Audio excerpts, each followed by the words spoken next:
The March of the Living encapsulates two messages which are somewhat contradictory. The first message is of the incredible ability of humanity to commit acts of evil.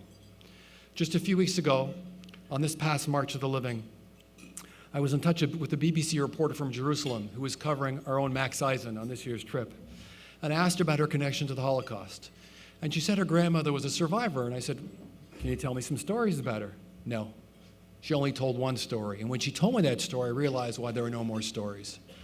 She told me that her grandmother arrived in Auschwitz with her great-grandmother. So mother and daughter arrived in Auschwitz, and they were immediately separated. And one day the Nazi comes to the daughter and says, "You think I'm such a bad person, but it's your birthday, so I'm going to give you a birthday present." And he brings out her own mother to meet her. They embrace, and then a moment later, the Nazi shoots her mother in front of her. And this unspeakable act of horror was repeated who knows how many times during the Holocaust. So why do we tell these stories to our young people? Because they must realize that there's real evil in the world, and there's real evil now, evil we can't even imagine. Our young people cannot be naive about the ability of humanity to sink to the lowest level of human depravity. But then there is the exact opposite message on the March of the Living. And as the Holocaust also revealed tremendously incredible acts of courage and valiance and bravery.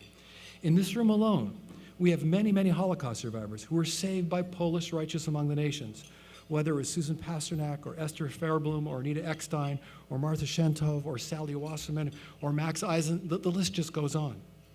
On the last March, Manya Hudi shared with me a story about how she was living in a town south of Warsaw, hidden by a Polish couple. And one day, the father comes to the mother, the husband comes to the wife and says, "I can't do this anymore. I'm telling the Germans we're hiding 2 Jewish girls, 2 Jewish children." And the wife says, "No problem. Go ahead. Just so you know, when the Nazis come to take them, I'm telling them that I'm Jewish too." Of course, he changed his mind, and that's how they were saved. I one time told this story to a group of young students, and I asked what the message was, or the moral was, and a young man said, "Always listen to your wife." I said, "Okay. Good moral, not exactly what I was looking for, but you'll make a good husband someday." So the point of telling these stories about the righteous, as Dr. Naomi Azraeli taught me, was that nobody survived the Holocaust without the help of another. And I like to add that it could have been a hiding place, it could have been a pair of shoes, it could have been a bowl of soup, it could even have been a smile. Primo Levi tells a story about how a Holocaust survivor was saved himself because somebody smiled at him at the right moment. So in addition to the tragic history of the Shoah, we also teach our young people about the incredible nobility and courage of the righteous so they don't give up hope in humanity, and so that these heroic individuals can act as role models in their own lives. But besides for the history of the Shoah, there's something else that I want to finish off with that we also teach our young people, and that is the beautiful values and traditions and customs that the Jewish people practiced for thousands of years before the Holocaust happened. I like to call it a culture of compassion, of kindness, of gemilut chasadim. And we also teach the students that those values are exactly opposite what the Nazis stood for. 2,000 years ago, the rabbis asked, what are the central principles of Judaism? Rabbi Akiva says, love thy neighbor as thyself. Hillel says, what is hateful to you, don't do to your neighbor. But as I says, the most important principle is that all humanity is created in the image of God. Every single human being has infinite dignity. And finally, other rabbis say the most important principle is love the stranger because you're once strangers in the land of Egypt. 36 times that commandment is repeated.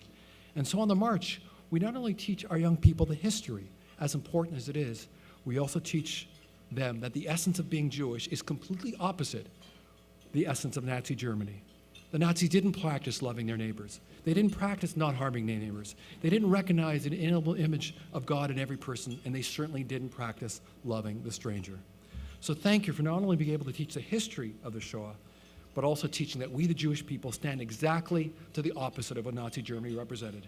They stood for blind hatred. We stand for blind love.